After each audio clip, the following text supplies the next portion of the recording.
I want you to do is share some of your lessons learned.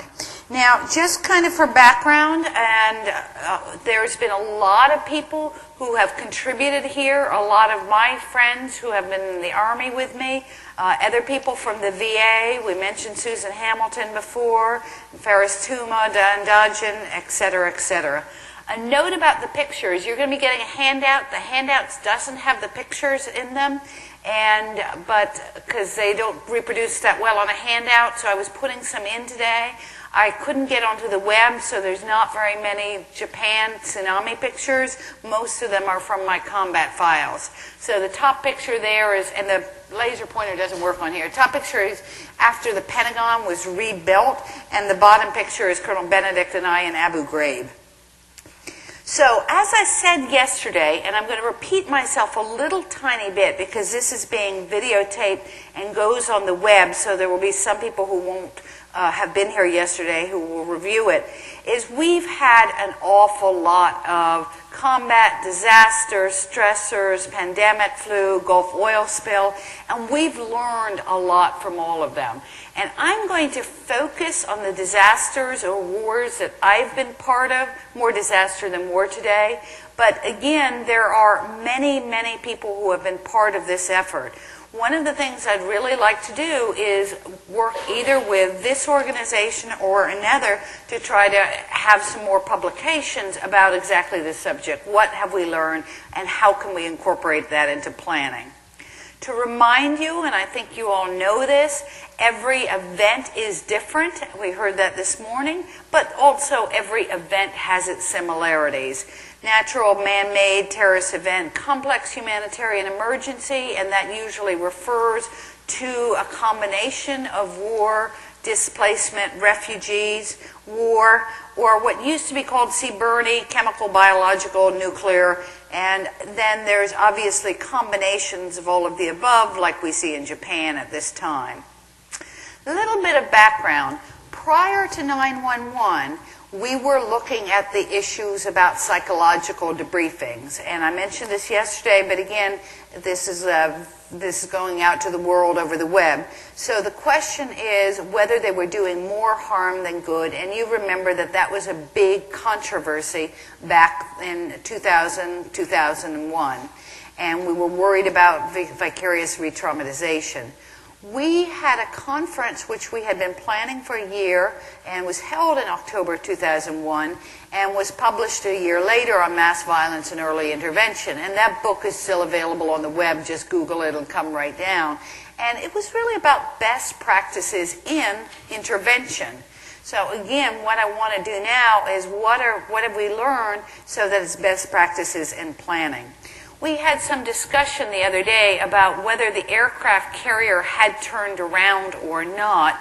If you look at the CDC website, it's got on it much of what we recommended as best practices. But when I was talking to Steve about this the other day, you're saying that still a lot of local places are still doing critical incident stress debriefings.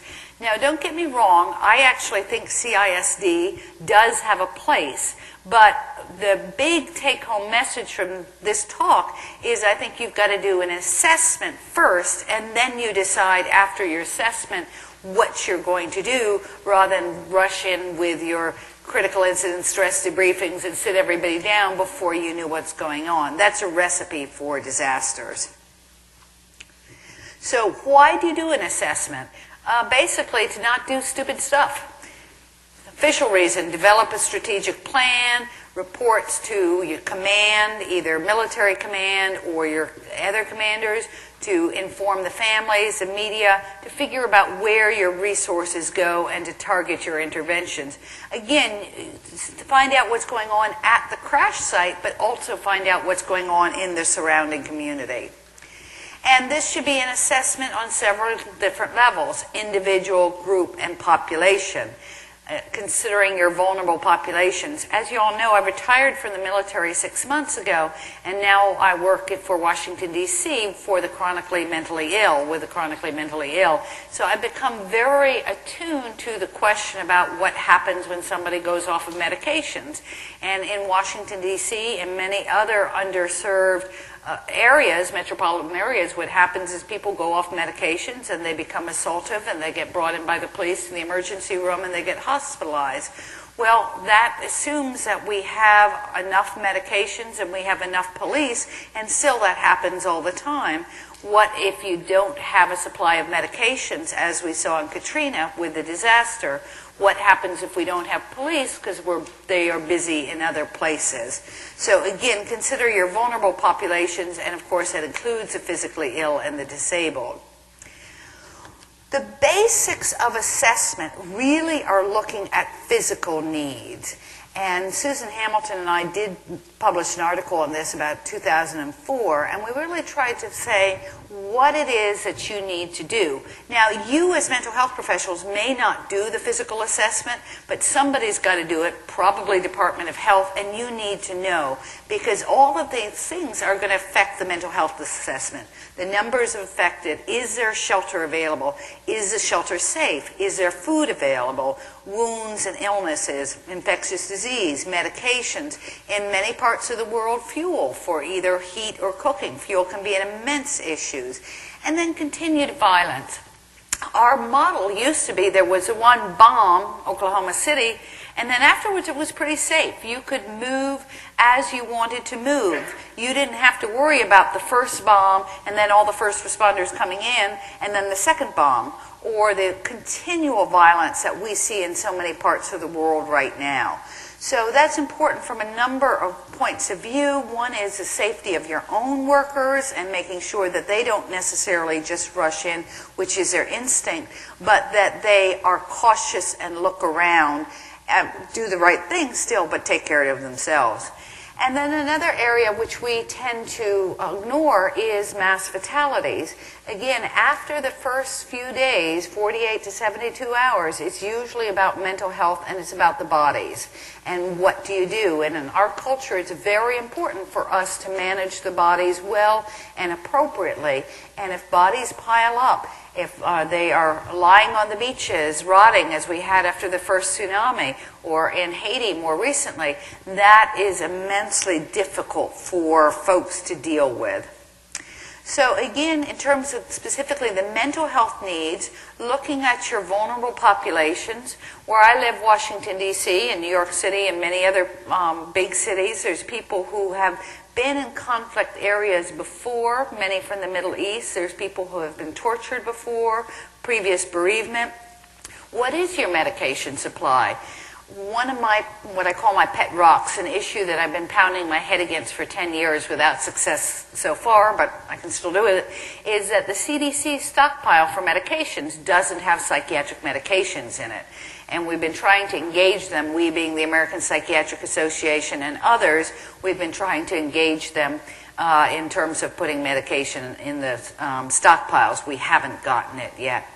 And then what is hospital bed situations? Again, both general hospital and some of your folks are going to need to be hospitalized. The standard line has really been focusing on the general healthy population. But the general healthy population is probably going to do just fine, at least in the acute phase of the disaster. But some of your people are going to become psychotic and are going to need hospital beds. And then the dead bodies issues, which I really believe are psychological toxins. And if there's a lot lying around, if there's a lot lying and rotting and decomposing in the streets, especially if they're kids, that's going to be a real problem. Let me pause for a second and ask a question. Does everybody have a handout? Does anybody need a handout who doesn't have one? Okay, Lindsay here is my helper, and I'm trying to keep her busy. She's going to be running around with a mic later. And so just raise your hand and she'll bring you one. Okay, so how do you assess mental health needs? One common theme that we see in Katrina, et cetera, is the power goes out. So you don't want to get there and then start trying to log onto your computer to get information. You want to try to get as much information as you can before you get there. And it can be general information. You know, how big is New Orleans? What is the history of Baghdad? What is the history of Somalia? Whatever else, you want to try to get that information. However, that's only part of the story, and you want to get an on-the-ground assessment. I say to avoid the windshield survey. That's the driving of the Jeep and getting all your information through the windshield. That will be part of what you do. But ideally, you're going to talk to stakeholders in the community, whether it's schools, hospitals, or clergy. You're all experienced disaster workers, you know that everybody has their own interests. Everybody wants to get the funding stream to go to them. And because they're worried about their constituents, so you've got to balance all that. One of the things that has struck me in some of the work that I've done in Iraq, where we went over to help the medical system rebuild, is the depth of the divisions between different people. And so although, as you heard earlier, after a disaster there may be the honeymoon, then after that there's a bitterness. There's going to be divisions between different people. The other thing that we struggle with is we all want to get good data on the ground, but people don't like having clipboards shoved in their face.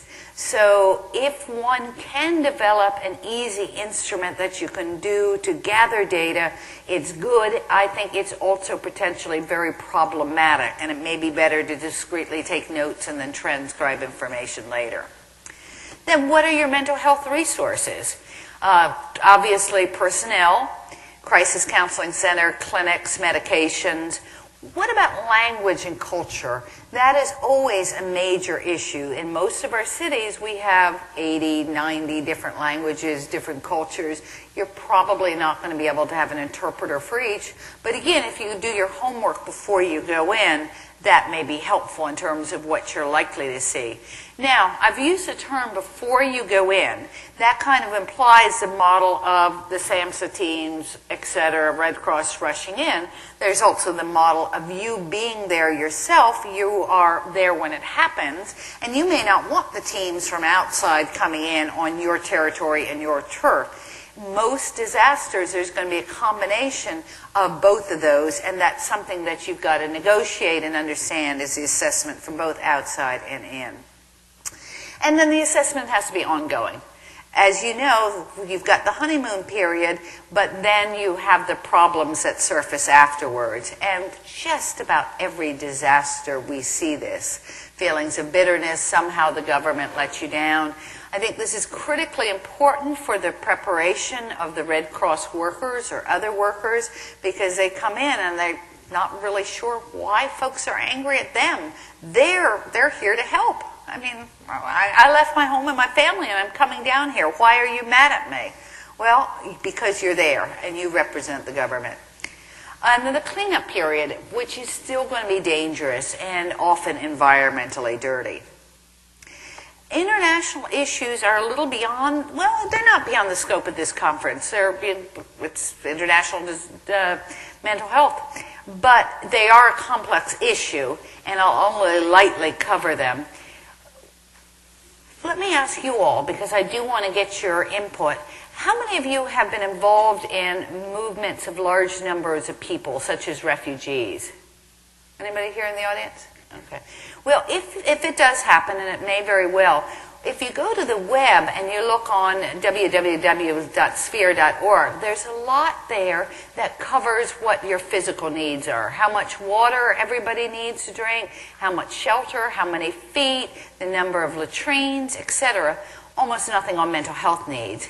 And I think, again, coming to the planning and preparation, that thinking about the resilience and how to enhance the community of a refugee camp is critically important. What's far more important than counselors is a soccer field, is a church, is latrines that are close enough and well lit enough that women and children don't get raped on the way to the latrine. And then I'm always an advocate to think about putting a garden into the refugee center. Because, of course, the refugee center is supposed to be there for 2 weeks, 6 months. And what happens, it's there for 10 years.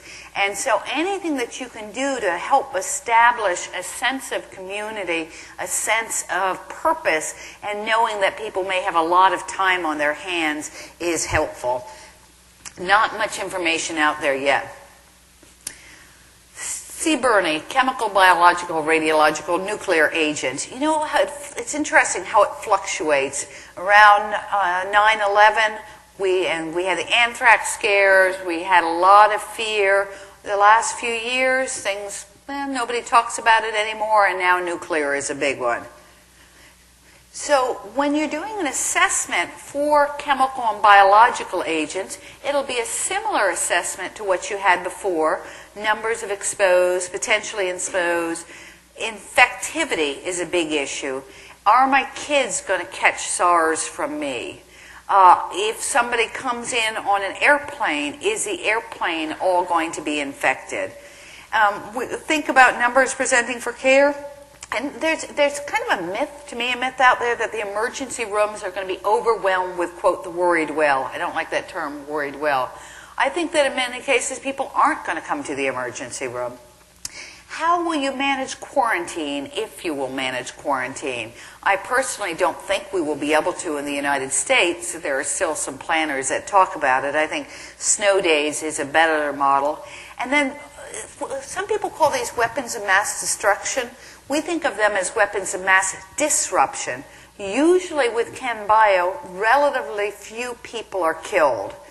What you have, though, is major effects on the economy, like you had with SARS, where entire industries shut down, specifically around tourism and airline industry, and the economic fallout from that. Some of the things to think about, that people don't know if they've been exposed. And I don't like the term worried well. The implication is people are sort of, they're feeling like, oh no, I'm anxious, I'm neurotic, I might have been exposed. Well, if you don't know if you've been exposed to anthrax or smallpox or sarin, you're right to be worried, and you're not particularly well, and there's probably going to be a period of time before you know. So a lot of anxiety and uncertainty. And then this is a smallpox case, which fortunately we don't have anymore. But if it were to come again, the question about the grotesqueness and how people would react. Wanted to spend a few minutes on disaster behaviors, and after I do that, I'm going to sort of pause for a second and get some comments and thoughts from you all, because again, this is a workshop and I want to get your thoughts. So how do we promote optimal disaster behaviors? Again, we've learned a lot. What we find is that people in general don't panic. When does panic happen? Panic happens in the crowded nightclub with one door when the fire goes out. But if there's many exits, if there's many ways to get out, people will go out orderly. Unfortunately, sometimes it takes them too long. And that we saw in 9/11, and certainly we've seen in other settings, where people don't respond as they should by getting out of the building quickly. I think that's changed a little bit. Again, now, at least for me, if there's a fire alarm, I don't just close the door and sit inside. I take it more seriously. Another issue, which I alluded to yesterday, and I think is worth coming back and fleshing out, is if the disaster happens, do you go home and take care of your family, or do you go to work knowing that when you go to work you will be there for 3 days? And somebody alluded yesterday to, well, everybody needs to have a good child care plan. That's part of what we do. Well, I think that's actually very hard, because in disaster settings, most likely the school's going to close. You might have somebody who's supposed to come over and get the kids, but will they be able to get there? And I think we need to have a lot more attention paid as a corporation, as a country, to thinking through this in an organized fashion for first responders and anybody else. And then the question about social disarray. Again, what you often see is if there's only a few lifeboats, people rush for them, or only a limited supply of gas masks or ciprofloxacin or whatever. But if there is a feeling that everybody's going to get the same care or treatment, then people are a lot more calm, a lot less likely to have looting and social divisions. And then you also need to plan for sensory overload. In many of these settings, you're in the midst of a bomb, you're in the midst of the war. Unless you're used to it, people get overloaded, and they may or may not be able to function. Okay, as promised for a moment, I'm hoping that somebody will have a comment or a question, and Lindsay is there with a microphone. We got one there and one there. and one there. So we'll go black shirt, purple shirt, red shirt. And of course, you're going to give me your name, so after this I can introduce, I'll call you by your name maybe. Okay. Martha Kenton. I'm from New York City Office of Emergency Management. And on the question of social disarray, how do you fit in this idea into self-preparedness and that sort of messaging that we would want to encourage the public to have? Because I'm thinking antibiotics and vaccines, making sure there are enough gas masks, there aren't necessarily enough for that, but the self-preparedness piece to it. Right. I think that's a very good question, and as you know, I come from the military mindset where we are given vaccines. We're not necessarily given antibiotics. I just, as a physician, just saved my doxycycline from when it was prescribed to me, even though it's expired a long time ago. Oh, this is being videotaped. Strike that last message. I do think that from a policy point of view, it would be good, as I believe they have in Israel. Do we have our Israeli psychologists here? My understanding is in Israel, everybody gets a gas mask. And I think we probably ought to think about that as something to make things more available. The vaccine question is mainly around anthrax, and that's touchy. In the military, there was mandatory vaccinations. I wouldn't go for the mandatory vaccination for the civilian, but I think if it was offered to them and people knew that they could get it, again, that would be a lot more, there would be less anxiety around that. Ma'am, let me go to you. Hi. My name is Lynette. I'm from Thompson Hospital in Canandaigua, New York. We're a fairly small hospital with 103 beds, but we do also have a long-term care facility attached. We used to have a daycare center for our providers that they were able to use that, but we did discontinue that. So after that, a couple of years later, we took a survey of the staff and asked them how many of them would be willing to come to work if there was a disaster, how many of them would have child care issues, pet issues, and those types of things. We have about 1,400 employees, so we took their information to heart. And so what we did as an alternative... And wait, what did the survey say? You say you did a survey. They were not going to come to work if they did not have child care. Okay. So we're improvising by taking our largest conference room, and we have a cabinet supplied with children's supplies, extra, diapers, play toys, games, and then we also have our long-term care. They have quite an extensive recreation department that has quite a few supplies too that would keep children busy. So we've even drilled before, like a snowstorm. At one time we were expecting a very large snowstorm, so we set up the child care situation for employees, and we did end up with about 14 children there for the day, and it worked out quite nicely. Over an extended period of time, we do have extra mattresses and beds and those types of things that we could bring into that room, but we would outgrow that room if it did become a long-term issue, a long-term event. So that's how we've compromised. Well, I think that's a very good start. And why don't you go ahead and bring the microphone over to the lady in red while I respond, and then we got one down here. You brought up another point, though, too, which I hadn't really focused on, is what about if you're taking care of aging parents and, of course, pets? And that's going to be a lot more complicated, obviously, than putting some play stools up. So, and I don't think we've wrestled with that very well either.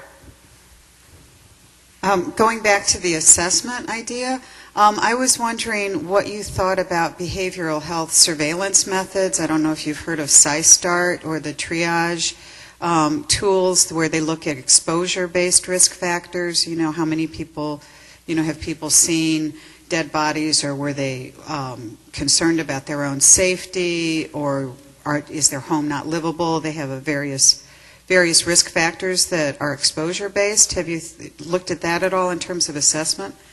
That's a good question. I'm somewhat I think I've received briefings on those like sort of 6 or 7 years ago. Wait, before you take the mic away, I've got a question back for you. Are those based on individual surveys, or are they based on, I have a feeling they're based on general population, but I don't quite know how it works. It can be a general population needs assessment type of behavioral surveillance, and they're being used in the LA County Public Health System. Chip Schreiber out of LA County Public Health Service is the one who's kind of championing it. And Red Cross is also using them as well. And they're not, you don't walk around with a clipboard and check it off, but as you're working a shelter or working a service center or wherever you are, you're paying attention to how many of these people were, lost their homes, or their homes are unlivable. Did people lose a loved one or a pet or something like that, and then keeping track of those. And we're using it in order to think about where we're deploying our mental health assets, since we never have enough. So if we've got an area with 5 shelters in it, we're going to deploy them where they're the most risk factors. That sounds like a very good idea. Again, I've heard of it. What I don't know is how well it actually works in practice. And so I think we want to pilot test it, or it's already being pilot tested, and see how it works. Go ahead. One quick follow-up, sorry. We did pilot test it last year in Tennessee and Arkansas, I think it was, or at least Tennessee, where there was some serious flooding last year, but we haven't had the good disasters to test it on recently. So, but we are piloting it and trying to improve it. Okay, and for the audience, spell out or say again the names and where people can find it. It's the tool is called SyStart, so it's PSY Start, START, and the developer is Chip Schreiber, SCHREIBER. And is it on a website somewhere? I don't know for sure. Okay. I don't know for sure. You could, if you can't find it, you can contact me and I can put you in touch with it. Okay, and again, guys, this is being videotaped, so for the video, give them your contact information. Okay. I'm Valerie Cole, National Headquarters, American Red Cross, and my email is Cole, COLE, V as in Victor, A, at usa.redcross.org. Okay, great, thanks. And let me ask the people who are videotaping, are you able to swing the camera around to catch who's ever talking? No? Okay. All right, so you don't get your fame and glory. Okay, up down here in front. And if you stand up, sir, you'll be right in front of the camera so you can get your fame and glory.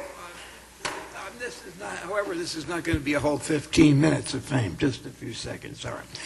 I'm Jules Heyman. I'm in private practice in New York City. Okay, why don't you go ahead and face the audience? I don't want to turn my back on you. Okay, I'm in private practice in New York City. I'm also faculty of Touro College, and I can't help but think out loud about my memories back during World War II, where we had, of course, the air raid wardens.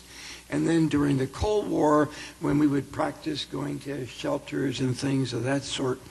And I'm looking around now at the fact that we know that they're going to find some way to attack us and to reinstitute our fears and whatever has happened, to remind us again of the World Trade Center. And I just wondered, what are we doing to have on local levels and on larger levels for people to be prepared? I wouldn't know what to do in an emergency. Oh, they tell you have an emergency kit, but that's just words. How can we actually institute genuine preparedness on every level, so if God forbid there is an institute of what happens again, that we're prepared? Again, my military bias is showing. You drill, drill, drill. You have exercises and you involve the population. How many people here are actively doing exercises and drilling? So maybe 25, 40% of you, maybe 50%. So I think the more you can do that, and there's always a balance because you don't want to scare folks to death, but you also want to have happen. So for example, in the metro in Washington, D.C., they've been doing some exercises where people practice evacuations, and the more of that you can do, the better. Okay, so let me come back to my talk then. And it's all about shaping these disaster behaviors so that you can promote organized, timely evacuation rather than panic. Let me run through a little bit of the acute psychiatric issues, and I'm going to do this fairly quickly because you all know it. So acute psychiatric issues that you've got the stress, you've got the fear of the unknown, the have I been exposed. One thing that doesn't get stressed enough is that you may have changes in mental status due to a chemical or biological agent. So if somebody's presenting with anxiety, well, it may be that they're anxious, or it may be exposure to sarin, or if they're talking funny and seem kind of crazy, it might be that psychosis, or it might be an infectious disease and a delirium. And one of the things we always have to be thinking about is medical triage. And let me do a side plug for a minute. All of you are in disaster mental health some way or another, I believe, or most of you. Make sure you keep up your medical skills as much as possible, whatever discipline you're in. Because if you're there as a first responder, you may well be doing some medical work. Now, some of you have more medical training than others, but anything that you can do to either keep up your CPR or become an EMT, the better.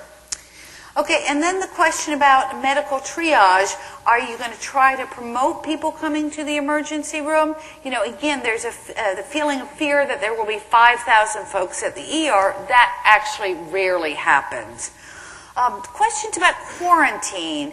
Are people going to stay in one space that the government tells them to? I don't think so. I think that the model that we've seen on snow days now, more and more, or the model that the Canadians used during SARS, you know, staying at home is a much more reasonable model. Somebody mentioned the question of self-care and taking care of yourself, and there's always a bottled water and the duct tape. Well, the other question is, how many people here have teenagers?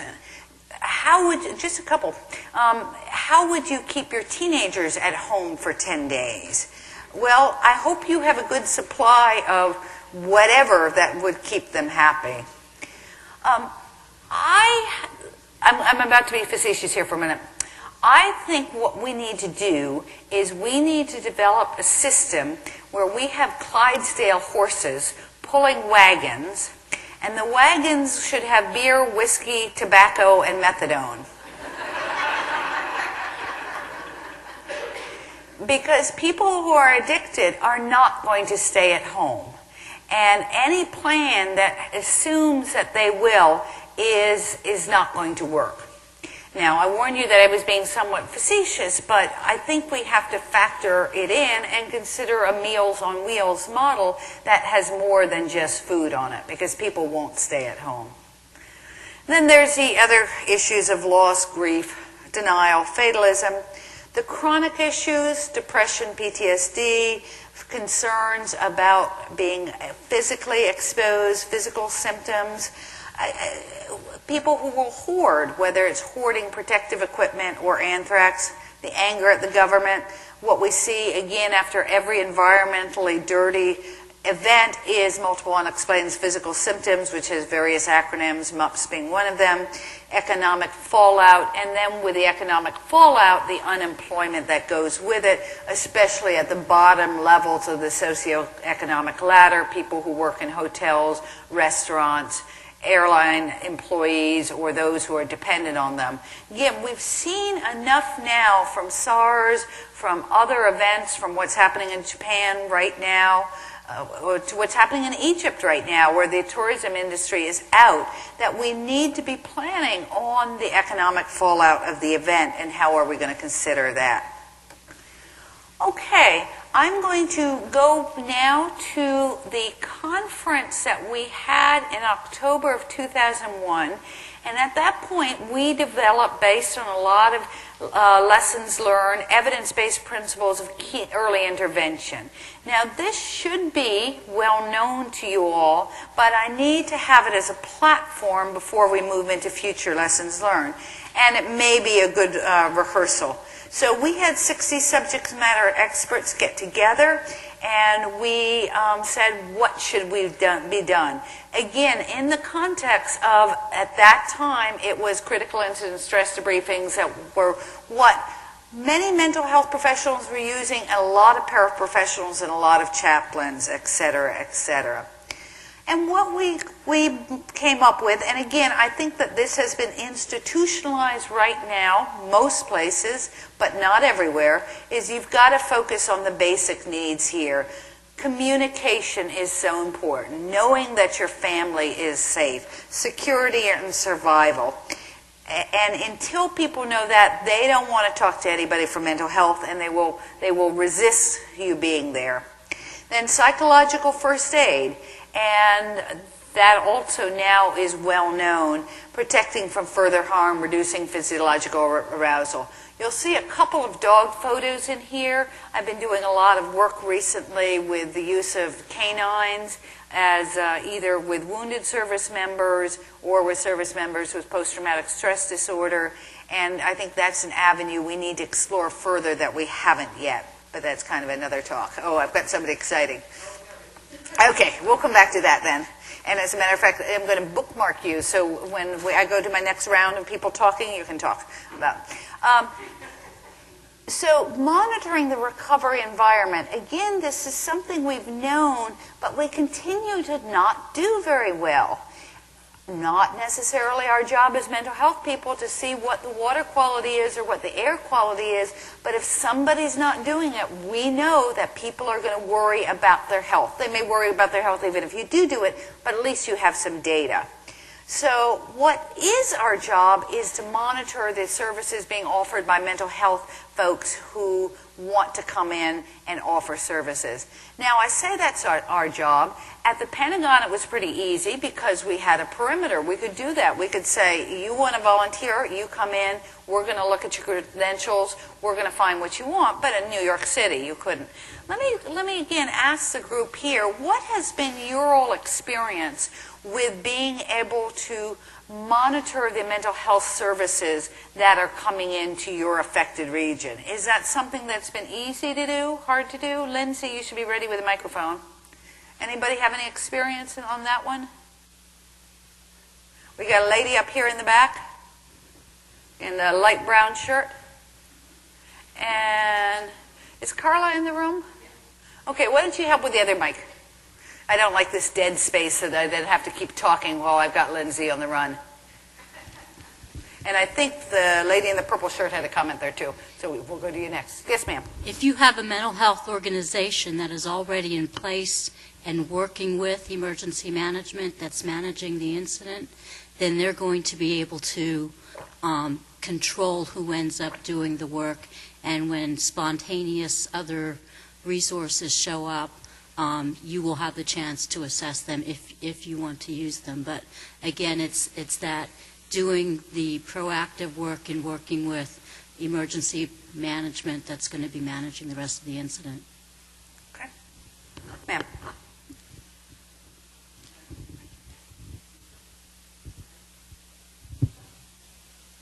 Button on the side. Again, like I said, we have a small hospital, and we have the capability of locking down all the doors. And we have one entrance that's designated for people to come to, and they're not allowed in unless they have an ID badge that's been previously issued by our facility. Okay. Anybody else? The other important thing is to work with who's ever doing intelligence, and in the Army we had, the intel guys, but for you it's probably police, fire, and see what other threats are going on, because many of these episodes now, sniper, anthrax, etc., they're not single threats, and there's going to be anxiety about more happening, and there often are. So monitoring the recovery environment includes monitoring for threats. Then we have a very major role to play in outreach and information dissemination. I mentioned therapy by walking around in the Pentagon context. It could be done in almost any context.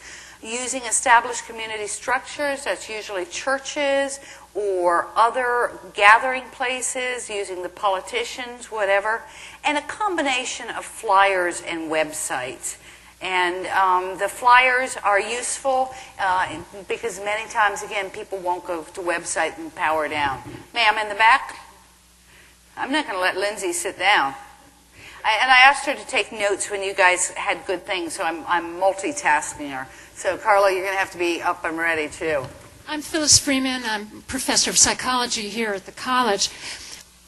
I often see suggestions of outreach using websites, knowing full well that when the wind blows in our local community, not only does the power go off, our water goes off, and certainly websites go off.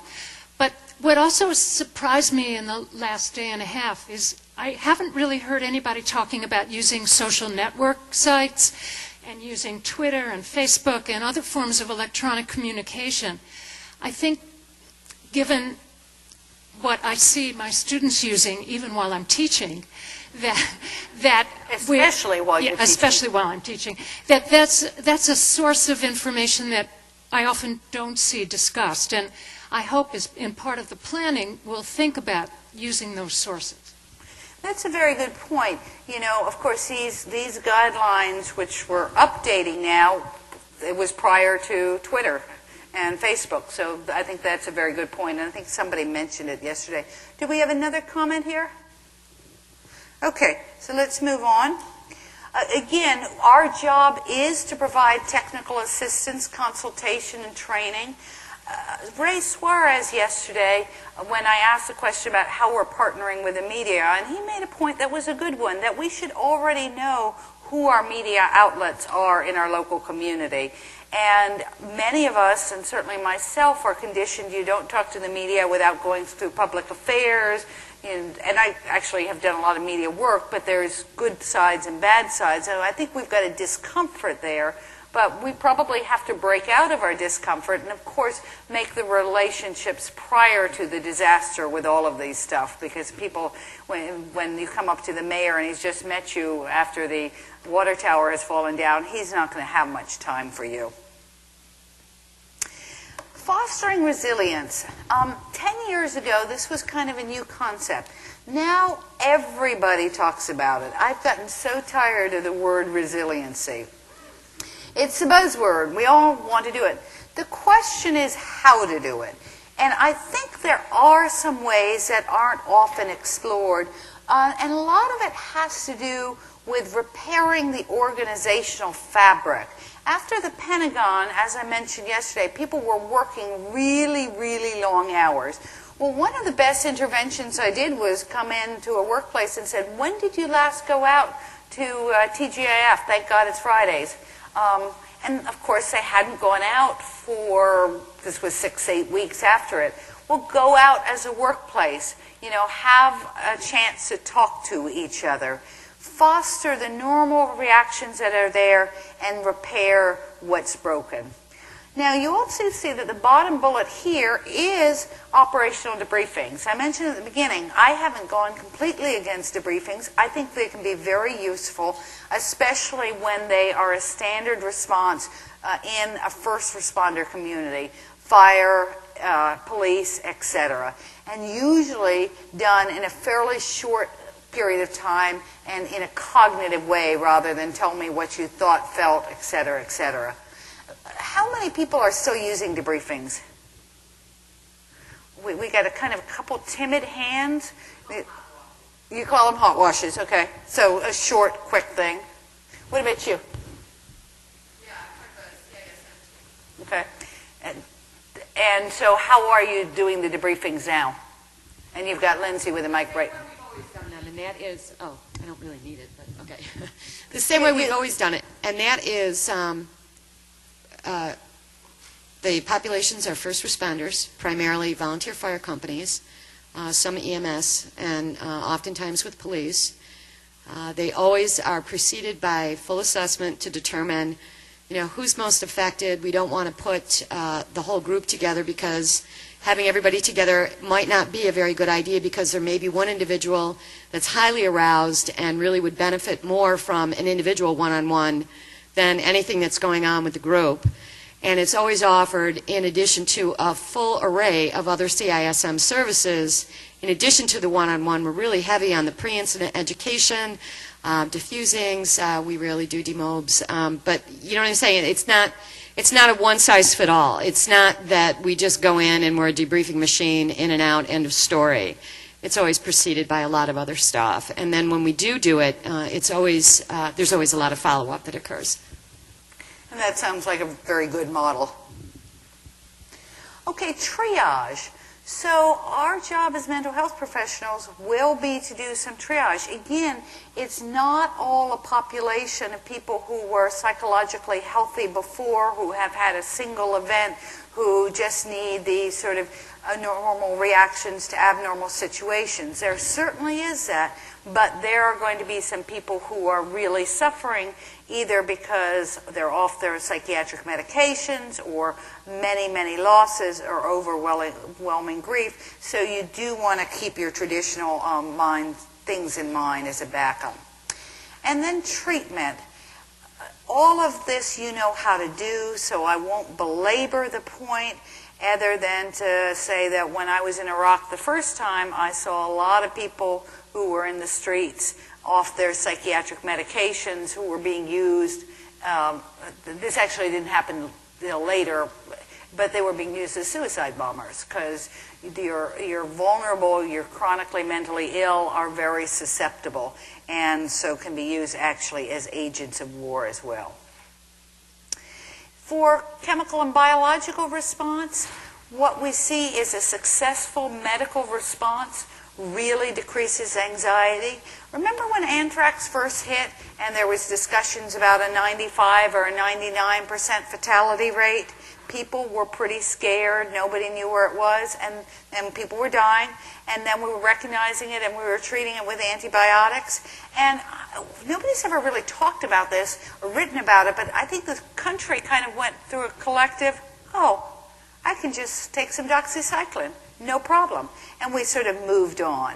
So effective management of casualties, and of course good risk communication, which is throughout all of this is important, but especially in CBRNE, and again chemical, biological, radiological, and what have we just seen in Japan is fairly much a failure of any kind of risk communication with consequent fears. Okay, I'm going to shift into lessons learned. Do you guys want to take a break now for 15 minutes and then come back? Raise your hand if you want to take a break. Oh, I only get. Raise your hand if you don't want to take a break. Okay, we're keeping going. Anybody who needs a break can slip out. I talked a little bit about the Pentagon yesterday. I'm going to come back to that. And these are going to be some of the best practices I'm going to touch on. I'm going to spend a fair amount of time on Fort Hood because I was pretty involved in that. And, of course, the Pentagon. Others, I'll allude to what I know, but this is where I really want you all to jump in. And since I've got Lindsay as a note taker and Carla helping with the mic, we're going to have both of those going on.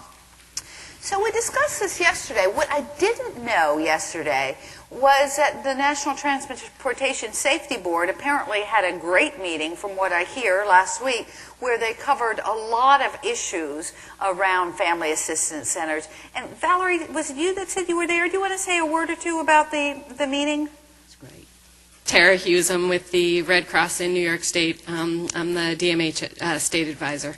And I was at the meeting for the NTSB last week where we were talking about really from an international perspective how to take their model and move it into different countries in terms of family assistance and what they are able to do with families. It's a very prescribed event when it happens, when a plane crashes at this point. That's the one that's been most often used. A plane crashes, and there are very particular things that the NTSB has to do. There are things that the Red Cross has to do. and we are charged with the care of families, survivors, and the emotional side of the injured, not the health side, that they're usually in hospitals. So this meeting was great because it really talked about everything from how do you actually run a family assistance center from the NTSB's perspective, but it also gave a whole lot of information about why it's important for people to do this. And the families who were there were both from pre-1996 when the Aviation Act went into effect and post-Aviation Act. And the one thing that everyone agreed on was you have to get it right the first time. So understanding beforehand what you need to do is critical in order to be able to do it and to do it well. So. Valerie, did you want to add anything, or Tarek pretty much covered it? Actually, before you take the microphone away from Tara, we had our little deep logger therapy last night, and I asked Tara about the Buffalo event, and you talked about what happened with the families, and without revealing any secrets, can you just say, describe how the families gelled when the families said no? It was a very interesting event. Buffalo's crash was interesting and unique in that most of the families were from the Buffalo area, the majority of families. Not that they knew each other prior to that, but when we were all in the Family Assistance Center, we had moved from what's called the Friends and Family Reception Center to the Family Assistance Center, and that was indeed a hotel that had rooms, and many people were actually staying in the hotel 24 hours a day. And that's where the NTSB was having briefings. The hotel was actually not ideal for a family assistance center. The room that we were in was fairly small for the briefings, and there were not many places for families to gather outside of their actual rooms. So the airline decided that they were going to move everyone to a different hotel. And they came into a briefing and said that, and in unison, and it was actually kind of comical when it happened, in unison, everyone sitting in the room just said no. There was no real emotion behind it. It was just, no, we're not going to go. And at that moment, they really gelled as a group. That was the morning briefing on that day. At the evening briefing, they actually asked everyone who was in an official capacity to leave the room so that they could have a family meeting. And they are still continuing to meet now. And they've done a lot of advocacy for airline safety and those kinds of things. But that moment when they were told that they had to move and they just all said no was the moment that they really came together as a group, which was very unique, very interesting. Steve, Lindsay. Hi, I'm Steve Moskowitz with New York State Office of Mental Health. And I just wanted to make a mention that sometimes it's easy to confuse terminology because we use the same words all the time. Family assistance centers are defined by federal law as being under the auspices of the airline and the Red Cross for response to aviation disasters. That's by a federal law. That does not necessarily extend to a non-aviation disaster. So it could be a circumstance where a family assistance center is set up outside of that definition, and one shouldn't assume that because of their familiarity with the way that it works relative to airline disasters or transportation disasters, that that's the model that is always used. Is there another name than Family Assistance Center that's preferred? No. No. If it's dealing with the families in a mass casualty situation, then it's going to be a family assistance center. The other types of centers you see at disaster sites are generally referred to as disaster resource assistance centers, and that's usually a FEMA operation. There's a hand in the back of the room. Carla's got you. Hi, Tom McCartney from New York State Office of Emergency Management. In the Broome County area, we dealt with the ACA shooting incident where we had 13 victims at the ACA facility and then one shooter. A family assistance center was set up to support the people coming in, and the lead agency supporting that was New York State Crime Victims, supported by the Red Cross. So it had a different twist. The State Crime Victims had great support out of the State Bar Association, various agencies within the Disaster Preparedness Commission in New York State provided support to that. But Red Cross came in and supported it and did a great job in a support role, but Red Cross was not a lead in that. But again, this was not an air disaster or anything like that. It was a criminal activity, and it was outside the scope of Red Cross purview. Okay, again, I talked briefly about Operation Solace yesterday, but I wanted to come back to it as an example of a best practice. And at least for us in the military, we use the principles of combat stress control, the getting out among the troops, and it worked really well, and it had a very positive long-term outcome. Okay, now the tsunami. Anybody involved with the 1994 tsunami? Okay, my involvement was relatively limited. We had formed relationships, as we always do, and at the time of the tsunami, those relationships were activated. Project Hope is a non-governmental organization. I think most of you know it as sort of the big white ship. Well, actually, what they did this time was they put everybody, a lot of medical providers, mainly from Mass General, but from all over the place, onto the Comfort, which is a hospital ship in Baltimore. We did some just-in-time training there.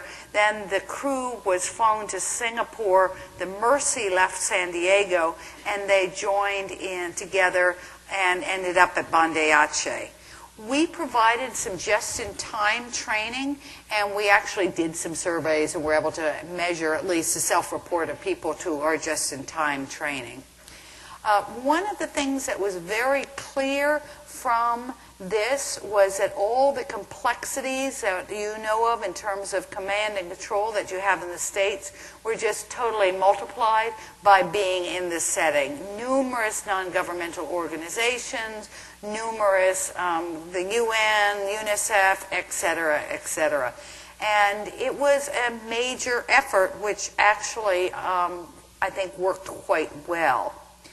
One of the things that we talked about when we were doing the training was exactly this. And again, this was just-in-time training for medical staff, some of which had been to disasters before and some of which weren't.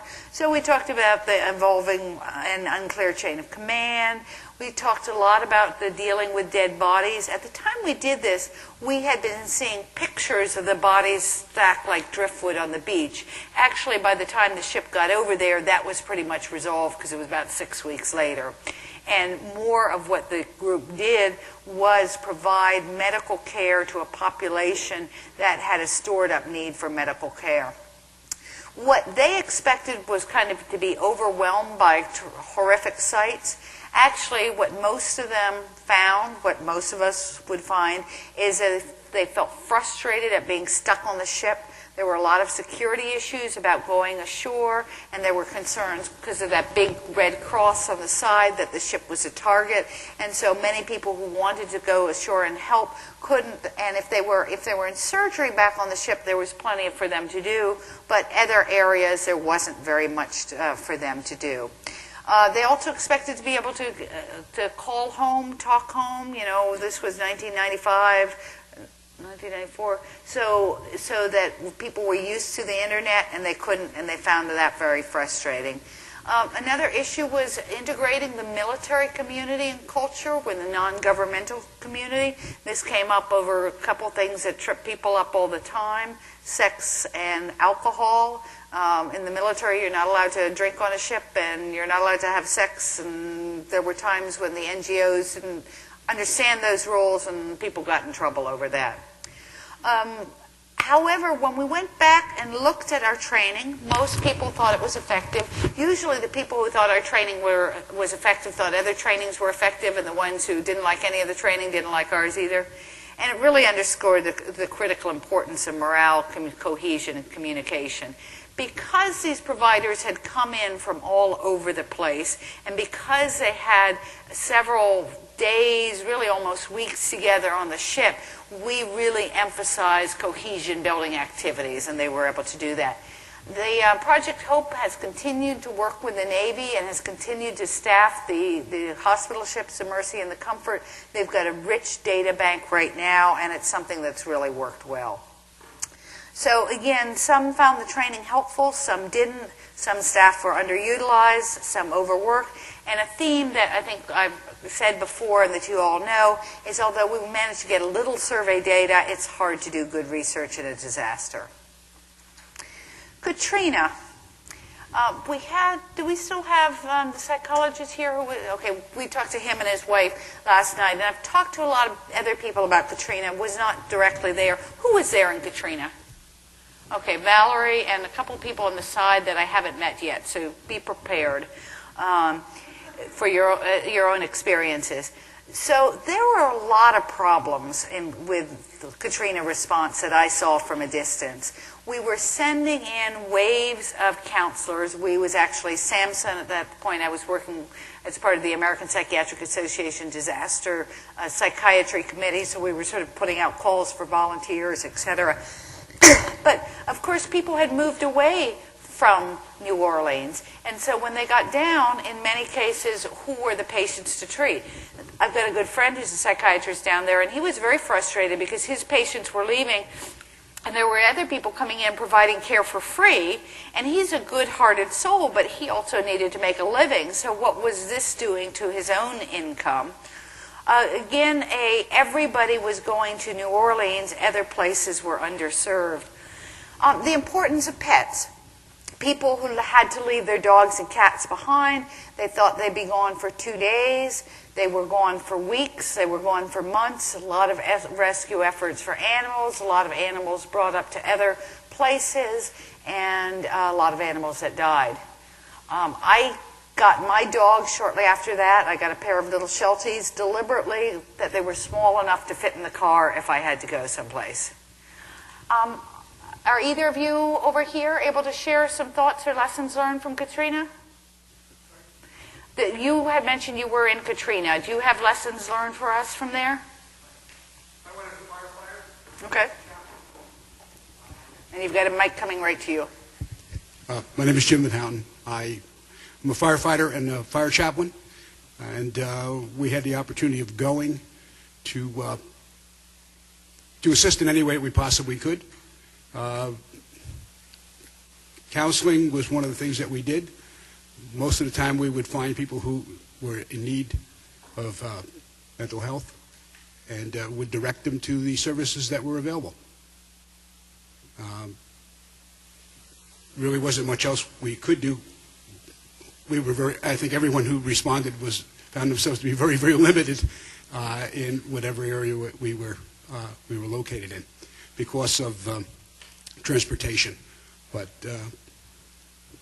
most of the time it was just meeting with the people, talking with them, trying to understand their problems, and then directing them to further help. One of the big issues for many of the counselors that I was told about, again, I wasn't there, was that the shelters became very dangerous places. People who were in the shelters often were addicted. One of the things you find with a disaster is that people who have the socioeconomic resources to get out of there do so, and so you've often got the socially disadvantaged, and heard a lot of stories about people, volunteers being robbed, being threatened. I don't know how much of it is true versus apocryphal, being threatened with a knife. And I think that we, and I'll just use it collectively, didn't do a good enough job preparing people for what they were going to walk into.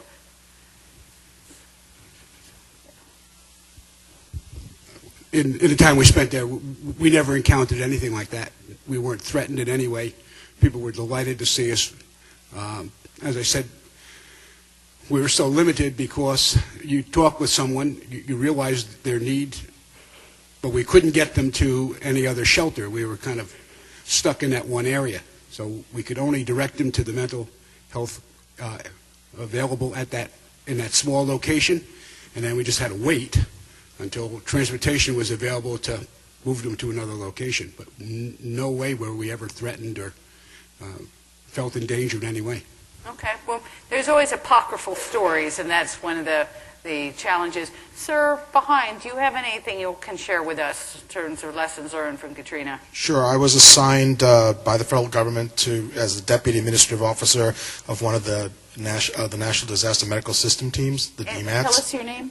My name is George Liu. I currently work for the Office of Health Emergency Preparedness in the New York State Department of Health. I think you've pretty much touched base on a lot of things that I encountered in my experience down there. There were isolated incidents of violence on the responders.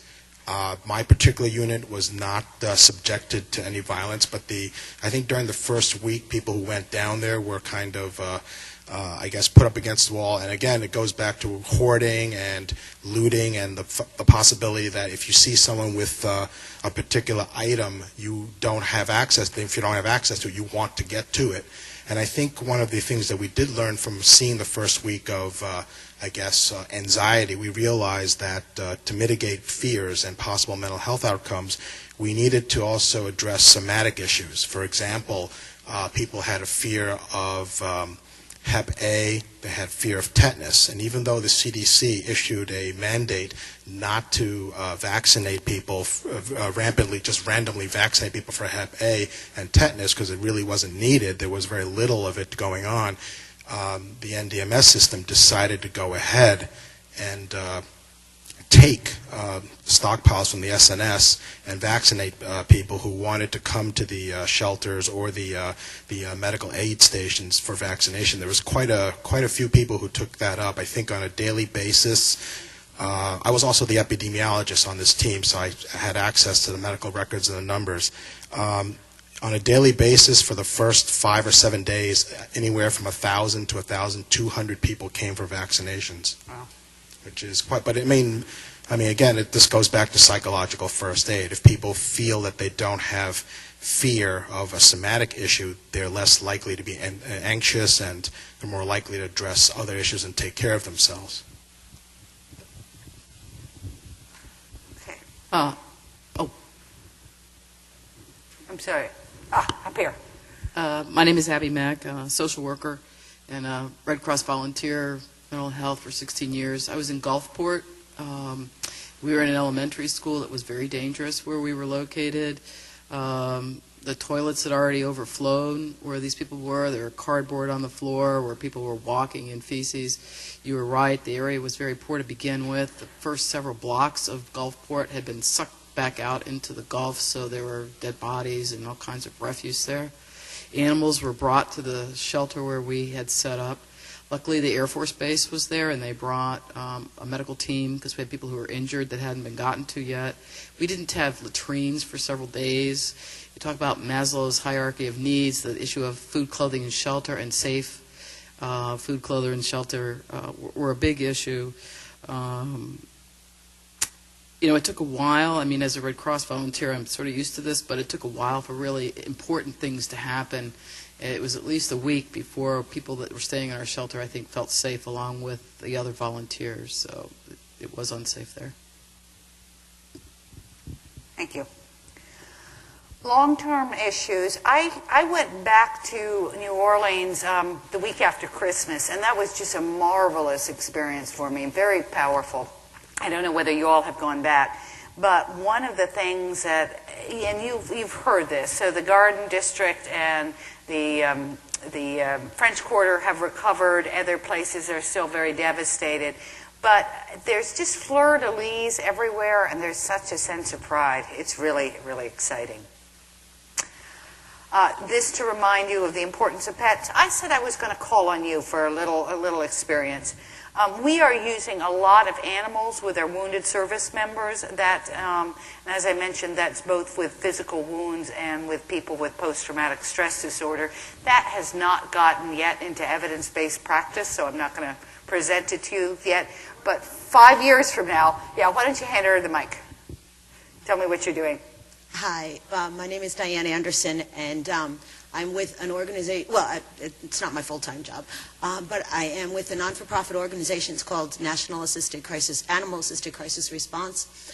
And what we do is we train people and their dogs that are already doing the typical therapy dog work that we know of in hospitals and nursing homes and that. And we're giving them a more advanced training in regards to being able to work with their dogs in disaster situations. So at Katrina, we had dog teams down at both in Louisiana and in Texas at the stadium there. We do a lot of the school shootings. We've been at NIU, Virginia Tech. And basically, our tagline is we break barriers and build bridges. And the training that these folks are getting is really not only how to intervene with individuals that are, and first responders as well, that have been exposed to disaster, crisis, or trauma, but really help them move towards the mental health counselors that then will take them the next step. And these folks are trained, again, not only to do those interventions, but they're also trained on the incident command structure. They're all required to do certain FEMA courses so that they understand how to interface with these bigger organizations that we partner with at the different disaster sites. And we've done presentations. Jan Schubert from the EPA has been very involved in getting us more exposure and more work with on a more national level. Does that answer your question? It does, and there's a hand in the back. I think the group's probably almost ready for a break, and we'll take the question or comment in the back, and then why don't we do a 10-minute break, and then I'll come back, and as I said, I'm going to spend a little time on Fort Hood because I was pretty involved in that piece of it. Brenda Pittman, Pennsylvania Behavioral Health Response Consortium. We actually used ACR crisis response dogs in some very large public vaccination clinics, and when the dogs came in, the sound level in these large rooms just totally went down because we had kids who were very anxious about getting their shots and stuff, and it just changed the whole scenario. So the impact that they can provide is great. And I think your question is a very good one. Well, Carla's coming down with the mic. Just to sort of paraphrase it, you were asking about what MR/DD population, mentally retarded, developmentally disabled, which I had not separately broken out as a special vulnerable population. And I wanted you to say a word or two about what the needs of that population were. And then if there's anybody else from the group who can help join the discussion. My name is Linda Soto. I work for Occupations, which is a large agency in Orange County. I'm also part of the Red Cross. And I'm not finding any literature out there for that particular population, for the MRDD population. Many of them live at home with elderly parents, or they live in group homes. And my agency is very focused on what to do in case of a large disaster, how to best assist this population. And we feel like we're reinventing the wheel, that we're not finding information as to how specifically to help this population.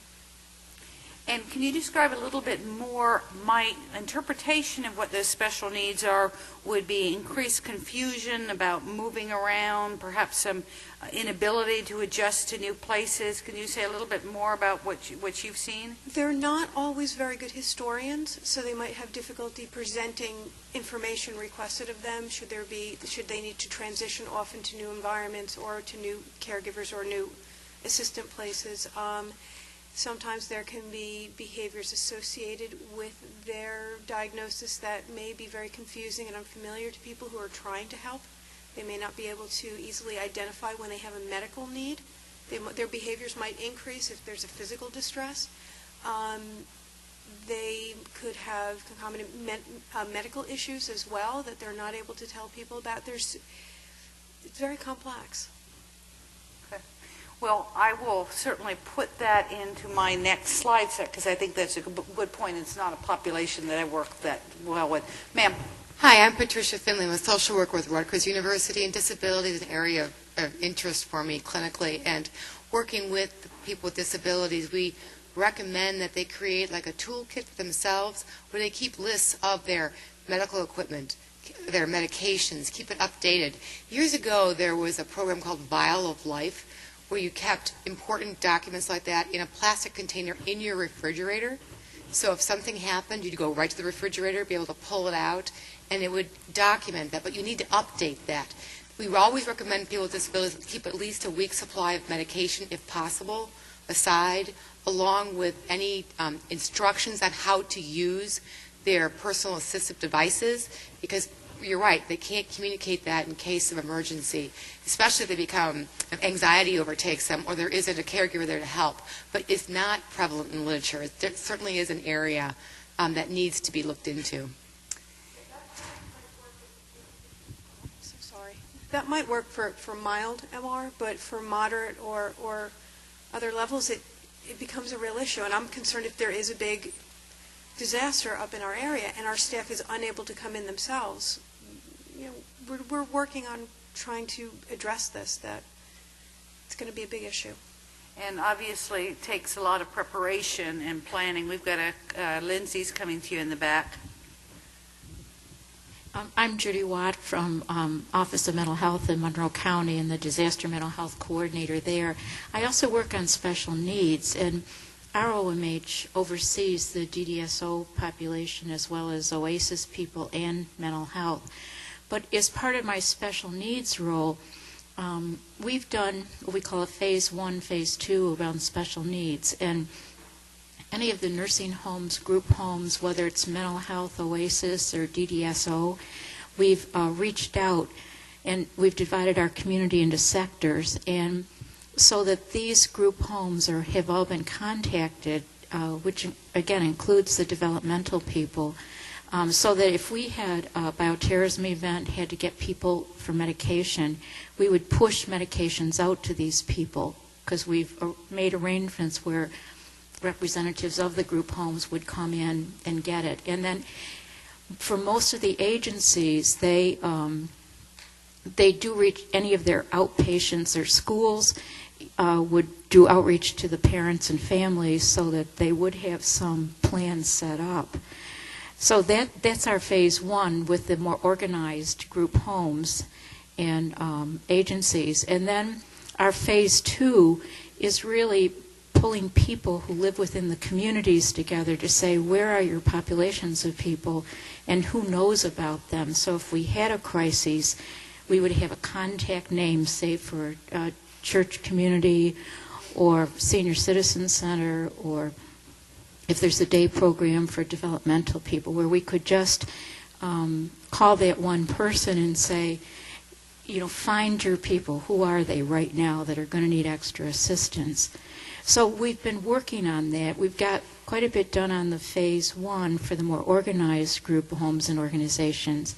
And now phase 2, it's engaging people within the communities who would know this, because many people get along on a day-to-day basis, but then if there's a crisis, they may not get the information or not be able to really move beyond their homes or a small circle within their neighborhoods.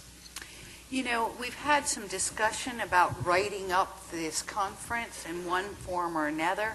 I would perhaps make the suggestion that a chapter or a piece in that tackles exactly that subject could be a very good assistance in the literature. And I bet the three of you would be great authors for that chapter. Okay, let me switch into the Fort Hood reaction. And Fort Hood was something that was very near for me and very painful, because obviously the shooter was another Army psychiatrist. And so I had the interesting sort of being in the tragedy and help planning for the tragedy and trying to react to it and keeping my head together and being over at the Pentagon all at the same time. I think the model that came out of it was a good one, and I'd like to share that with you. In the Army, we call things a concept of operation, and so I'm going to show you some of the official briefing slides. And again, a slightly different model. In Army official briefing slides, you've always got an agenda in the beginning. I'm not going to go through this whole talk, but just so that you could see what it is. And you always have a purpose and a mission. And I think some of this is, you know, boilerplate language, but is fairly useful. We had subject matter experts from the disaster field, both inside the Army and outside, come down, and we had a day-long symposium, which was partly to do a course, either correction or validation of what folks were already doing. This is also a useful concept. I think it first came up around the time of the Gander crash, the idea of concentric circles that are affected. And this is not news, I know, to any of you, but again, is a useful slide and a way of conceptualizing to the outside world. So those in the middle is obviously the most immediately affected, but then you think about a variety of other people, and in this case, children in schools, the larger Fort Hood community. One that is a little bit different is the patients of Major Hassans and how they would be affected, the larger military community, Colleen, and of course the nation. So the idea was to start and execute a long-term behavioral health recovery plan, because everybody recognized that there was going to be short-term response and then immediate, intermediate, and long-term response. Set up a behavioral health coordination cell, which established coordination, developed priorities of care, identified additional assets needed, immediate, short, and long-term care, consultation, environmental monitoring, a public message which communicates the strategic plan, and a continuous assessment of the deployment of units that had been affected. We have in the Army something that used to be called CHIPM, Center for Health Promotion and Disease Prevention. It's now called Public Health Command, and they have a mission of doing monitoring, and they were sent down to do a lot of surveys. I mentioned that at the Pentagon there were kind of attempts to do surveys. Here it was much more systematic. One of the challenges was many of the people who were present at the time of the shooting were deployed fairly quickly after that to Afghanistan and Iraq. So that made the challenges of doing surveillance, and they're just beginning to start to come home now, because of course we're about a year and a half after the shooting. So this was the immediate phase, sustain and continuity of care, identifying all the assets that are available. And in this case, I won't go through all the acronyms, but we had providers from Brooke, that's BAMC, Combat Stress Control Teams, Defense Center of Excellence Team, Uniformed Services University, MFLIX, our Marriage and Family Licensed Counselor, MedCom as chaplains, RMC's regional medical centers, so we drew from the other regional medical centers, the Air Force, the Public Health Service, the VA, TRICARE, and non-governmental organizations. Ma'am. That is personnel. So the question, what is PACS, is personnel. BH is behavioral health. The Army thinks that mental health is too stigmatizing a word. They use behavioral health. The DoD thinks they should use psychological health. We sort of go round and round on that one. So this is saying who are your immediate assets, who are your midterm, and who are your long-term assets. And again, breaking it down by immediate, short-term, and long-term. Don't want to read the slides to you, and you'll have this on the handout, but I think you can see and recognize what all of these are. The Army puts things in terms of campaign plan. So the idea was a Fort Hood campaign plan and how you would execute it. Oops. And this was executed, I think, quite well. What didn't work as well as we wanted it to was the surveillance. A lot were lost to follow-up, and a lot of people who just didn't want to participate in the survey.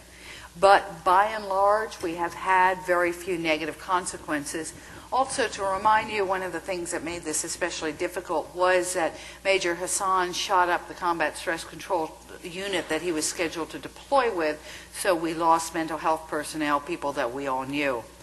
Again, I had been used to sort of being in the first responder role of a disaster. This was different for me, as being both affected and helping to plan the recovery. But that's also what many of you will have if the disaster follows in your community. Any questions or thoughts about Fort Hood? Sir. Yeah, there's no way any system predicts any kind of behavior like that. The question was, there's no way to predict any kind of behavior like that. What I I've found is when there's a suicide or a homicide or a bad event, and you go back and you retrospectively look, there's often a lot of red flags that when you look at it afterwards, you say, oh, well, somebody should have picked it up. But also I find that when you look at it, and I'm broadening your question beyond this particular case, because of course the investigation is still ongoing. So if you go back in retrospect, you can say, oh, the captain knew this and the chaplain knew this and somebody should have known. But very often the pieces are not all put together. One of the responses the Army has had is they've said, well, we do a lot of screening for suicide. Why don't we start screening for homicidal behavior? So there's been more questions implemented on our post-deployment assessment and reassessment about violent behavior. In my experience, people who are going to commit violent behavior usually don't report it on a survey before they do it. So I'm not sure how useful that will be. In the world, in my world, also as in many of your worlds, there's often a blend of politics and science, and you have to try to, and then policy that comes out of it, and you have to have the policy that follows the science, but the politics is always in there as well. Did that answer your question? Not really, but that's okay. Okay. All right. So Haiti, more recent experience.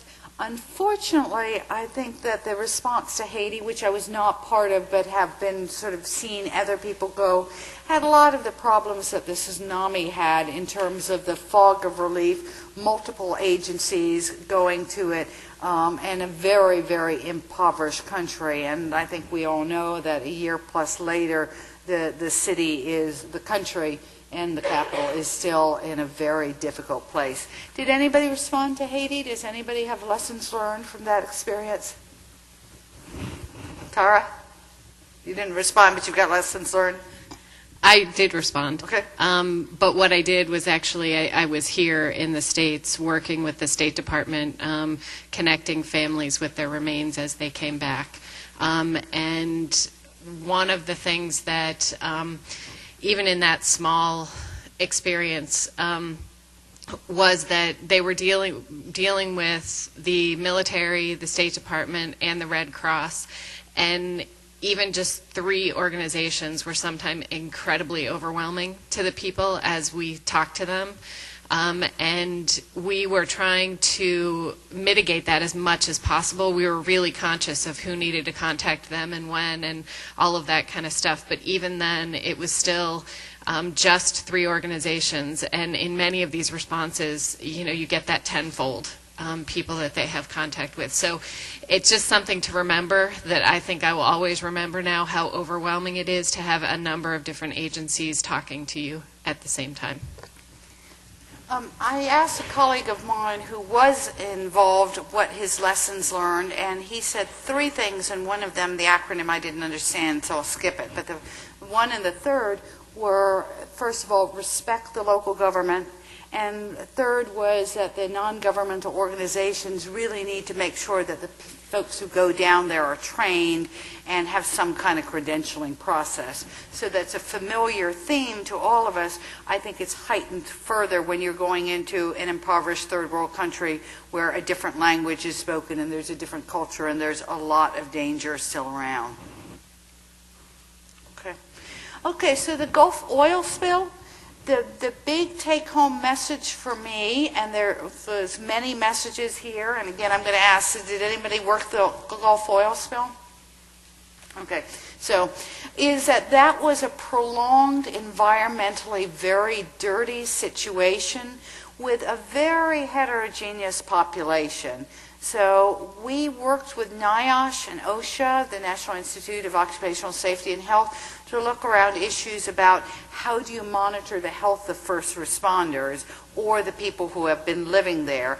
And I think that was a really good effort, but the challenge becomes you can screen all you like, but how do you make sure that the data gets to a centralized place where you can monitor it, that the data goes in some place, and that the people get care So you can have the idea of having a big registry, but what do you actually do with that information? Now, I've mentioned the post-deployment health assessment and the post-deployment health reassessment. Those are the screens that people fill out after they return from Iraq and Afghanistan, and that has actually, despite my initial doubt, turned into a very useful tool as a snapshot as somebody's feeling. However, it's not particularly clinically useful. I find whenever there's a suicide, people say, well, what did they put on the PDHA or the PDHRA? And you go back and look at it, and of course, there's nothing on the PDHA and PDHRA. Because people were doing just fine. But I think that as a community, we need to be moving further towards a better monitoring of our health, of the health care of our first responders. Anybody want to add to that? Got Valerie here? And of course, we had the epidemiologist over at Katrina. I don't know if you have any thoughts about that as well. Okay. I just happen to be close to the microphone, so. But in the Red Cross, as part of our post-deployment support, we have a post-deployment stress questionnaire that we're starting to give people. We don't have any data really collected yet, but we are starting to look at stress outcomes for people when they return from assignments. Why are you just looking at stress and not exposures to various toxins? I don't know. I haven't thought about that. Okay. Our post-deployment health assessment grew out of the first Gulf War when there was a concern about Gulf War syndrome, the concern about exposure to nerve gas and sarin and sand and petroleum, and we hadn't done a good way of capturing exposures, so we fielded the post-deployment health assessment in 1998, and it was pretty much a focus on exposures. We added questions about mental health, and then we added, first we had the one that you did as you came back from theater, but realizing people weren't going to tell the truth, we added one 3 to 6 months later. I think it's a much more powerful tool. If you also ask about environmental toxins, we've added questions also about traumatic brain injury to it. So consider that. And by the way, the forms I just mentioned are on the website. Just Google post-deployment health assessment or reassessment and come right up. And we are able to capture all that data into a data bank as well. Did you change your mind? No, I'll Okay. But then you're going to leave the rest of the group out who wants to hear. Ma'am.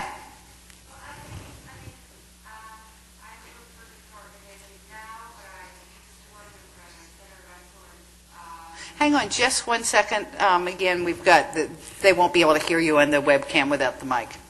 Okay, there we go. I work for a different organization now, but I used to work for a center of excellence. I used to work for 2 centers of excellence, actually. With first responders for 9/11, and through that worked with the registry, with the Department of Health. And I'm sorry, just to clarify, so that was a 9/11 registry you're talking about? Okay. Well, the Department of Health has a 9/11 registry, 70,000, but which is combined of community residents and first responders, which is self-report. And so they have that data, and then they have the data through the Centers of Excellence themselves, which they have monitoring once a year, plus the data of the people who are patients in each center. And I'm wondering, at BP, have they set up any health centers for the people exposed to the toxins at these sites? What I understand, and I have partial knowledge, is that BP is going to be monitoring the health of its own workers. But there's an immense amount of contractors and first responders and shrimpers and other folks that don't fall under BP's purview. So it makes it a very complicated situation as to who would be responsible for monitoring. In terms of lessons learned and how do you incorporate that into disaster planning, I think we as a society need to have things, that we can pull off the shelf that are going to say, this is what we're going to use, and we're going to do pre-deployment, post-deployment, whatever, and so that somebody starts to use it, and then you kind of sort out some of the other issues eventually. But we're not there yet. Yeah, well, NIOSH, in terms of occupational disease, I think should be part of the discussion. Well, they are. They are. They were the one that convened the meetings. So it was NIOSH and OSHA. And they're definitely very interested. Coast Guard was there because they were doing a lot of the deployment. And, of course, Coast Guard, like the rest of the military, has very good records on their providers and people who went in and out. Okay, let me come up to today. I can't tell you that many lessons learned. I don't know what they are yet. We do know that Japan was an extremely well-prepared country. We also know that it has a legacy of the atomic bomb, so the radiation threat is pretty, I think, a very, very psychologically toxic threat for them. There was an interesting NPR piece the other day on the aging elderly population. Did you all hear it? So populations that had been displaced that really were in their 80s, and the idea of setting up anew was very hard, and it sounded like there was still some denial about that their city was gone. The lousy risk communication. I had a thought myself that I didn't know if anybody else had, which is we've been through so many disasters that personally this one I just sort of like another tsunami, another crisis. I couldn't get excited about it. Then I got asked to go over to Japan, and I started to get more excited, and I think when you're personally interested and invested. But for right now, it sort of seems remote and playing out there. What are other people's thoughts? Has anybody been directly involved in the Japan or indirectly, or who has any lessons learned? What about our UN colleagues? Raise your hand. We've got a couple folks from the UN here, if people haven't met them. Have you been at all involved over in Japan? No, we haven't been. We have about 200 staff members who are all in Tokyo and were not very affected there. But I had one observation that the news coverage focused, Japan was hit by 3 disasters, an earthquake, the tsunami, and then the nuclear disaster. And unfortunately, the news coverage focused mostly on the nuclear disaster, and we lost touch with the human feeling and the human suffering that followed the tsunami and the tsunami. So that part, there's a sort of vacuum there of feeling for the people and actually what they're going through. That's just my comment. And part of the focus, I think, on radiation has been how will that affect us? Will the price of sushi go up? Will it contaminate the air, water, and soil in Hawaii? And so my comments before about the sort of ubiquitous fear of these agents that we can't see. Now, of course, we can measure radiation, but we're not measuring radiation here, and I think that's part of the reason. There was also a very interesting discussion. NPR, I think, has been great about both coverage in Libya and the Japan. They had their piece on Godzilla and how the films have helped folks manage the fear and anxiety about the Japanese meltdown. Okay, well, just to sum up again and to take any more comments, as I said at the beginning, I think we really need to move the lessons learned into the planning. Dan Dodgen, some of you know, he's now over at ASPR, which is the Assistant Secretary for Preparedness, Health Planning, and they're doing a large concept of operations, and I think that's one way they're doing this. We have applied for a SAMHSA or grant to try to put out kind of an update of where we were 10 years ago, and I also think, again, this venue might be a very good opportunity to try to get out any more lessons learned. So I've covered time phase planning, psychiatric medications, family assistance center, risk communication, international command and control, environmental monitoring, and ongoing health assessment. Now again, I'd like to turn it back to you before we close. Any other questions, discussions, lessons learned? Valerie's looking embarrassed. I know. I hate people who dominate the conversation, and here I am speaking again. But you've got good things to say. Okay. I sit next to Carla, or Carla sits next to you. Anyway, I just wanted to say something to Linda's observations about the DDMR population.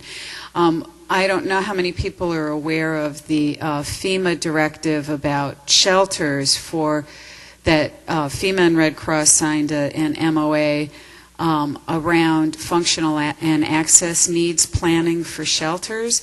And basically what this is saying is that unless somebody has acute life-saving medical needs or is a danger to themselves or others, that they should be accommodated in shelters, any type of shelters. And so the Red Cross, in terms of their planning, are really working now to make sure that we are able to accommodate people of all sorts of disabilities coming into shelters, including people with MRDD issues or psychiatric issues, and so that those are part of our planning for shelter accommodations. So just to, I don't know if that helps or not, but. Valerie, let me ask you a question.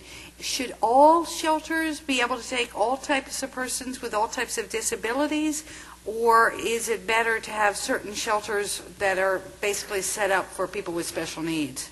No, general population shelters, in order to comply with FEMA guidelines, are going to be taking everybody.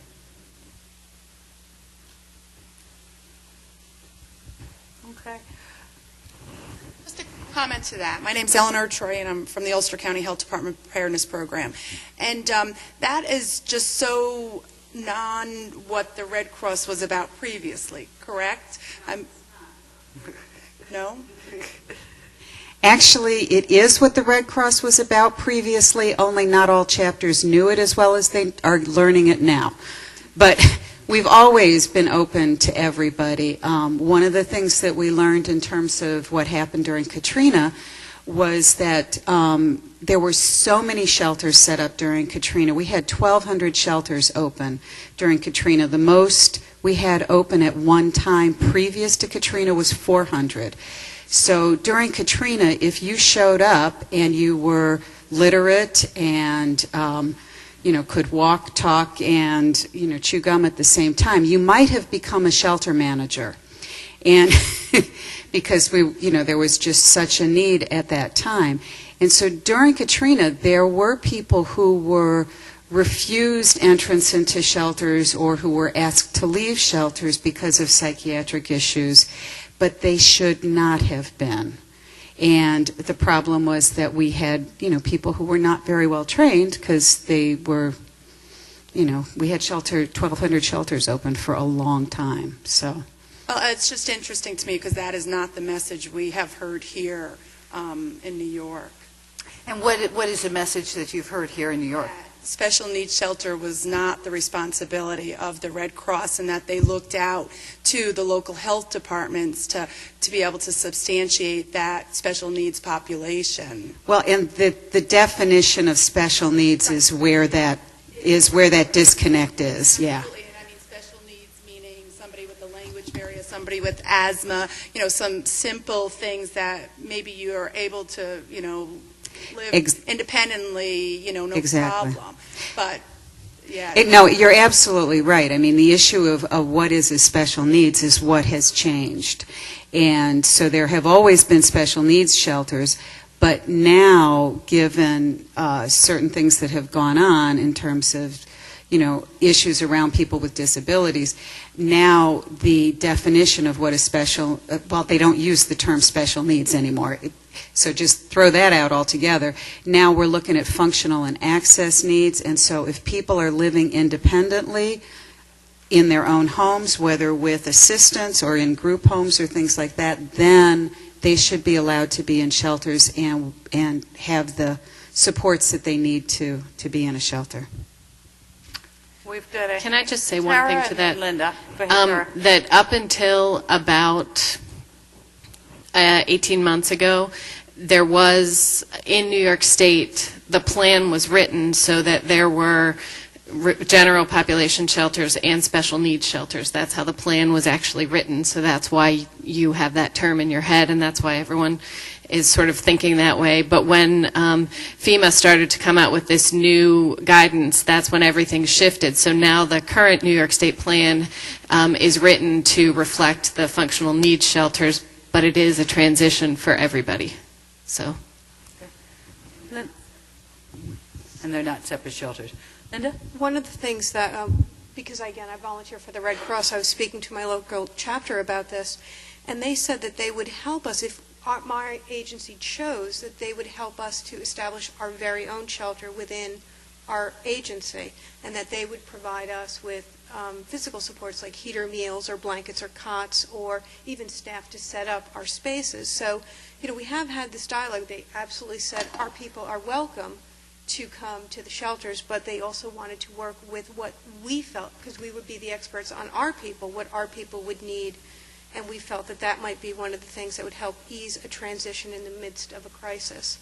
So, but yes, we definitely have been, having dialogues about this, but again, this is really new. In the back?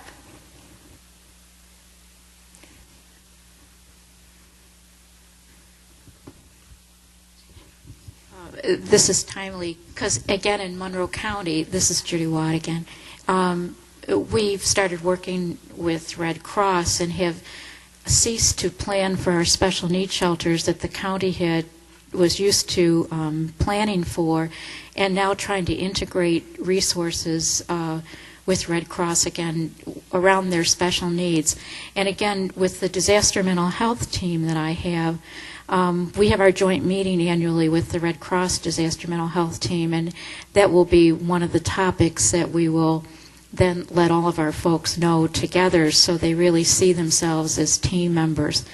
And in any of the events that we've had, the Disaster Mental Health Team, even in the H1N1 clinics, a number of we had over 50 people volunteer, and they were valuable resources. So they're pretty flexible folks, and we expect them to be integrated on call to the Red Cross, because the Red Cross would be our leaders then in these shelters versus the county. So we're beginning to integrate in, and have known it maybe a couple months now. So it's new for us, but it's always been there, is what I understand. Okay, I'd like to close with a couple thoughts about that reflect the conversation that we had this morning and other times on compassion fatigue or provider fatigue. But I'd like to take a slightly different approach to it, different than the self-care. One of the things that I've been struck by for a while is how helpful it is for people to tell their story. To tell their story in this kind of environment, and I think we heard a very powerful one yesterday with the United Flight 93, to tell the story through Grand Rounds. One of the things that I didn't share with you all earlier, but for both the tsunami and the 9/11 attack on the Pentagon, I gathered accounts of what happened and published it. I put out a book of poetry this last fall, in which was sort of stories about being an Army psychiatrist and tales about being an Army psychiatrist. I wonder if we ought to think about this in a more systematic manner and interject, do studies on, get through the IRB, something about how it heals folks to tell stories and to get recognized for that telling of the story. And I think that would go a very, very long way, along with the sleep right, get exercise, and don't drink too much, in terms of helping people do this, be in this, stay in this for the long haul. With that, I'm going to ask one more time if there's any questions or thoughts. Up here?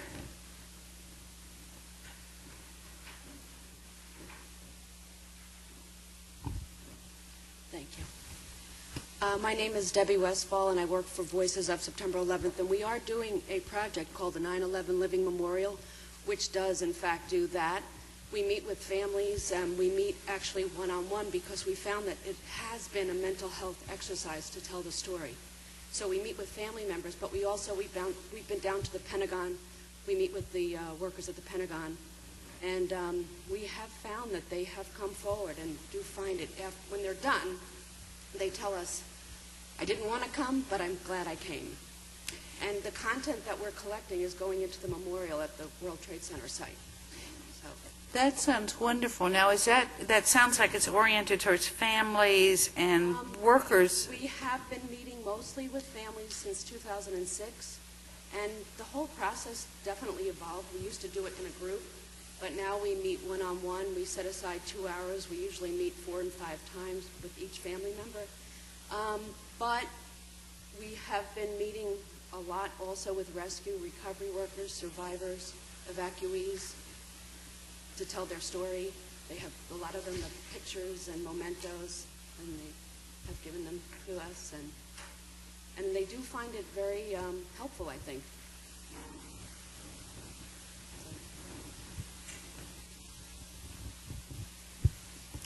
Okay, well, thank you all very much again for your input. I learned a lot at this workshop, which was my goal. I hope that we will see each other again, maybe at a disaster, maybe here next year, and that we continue our work together. Thank you very much.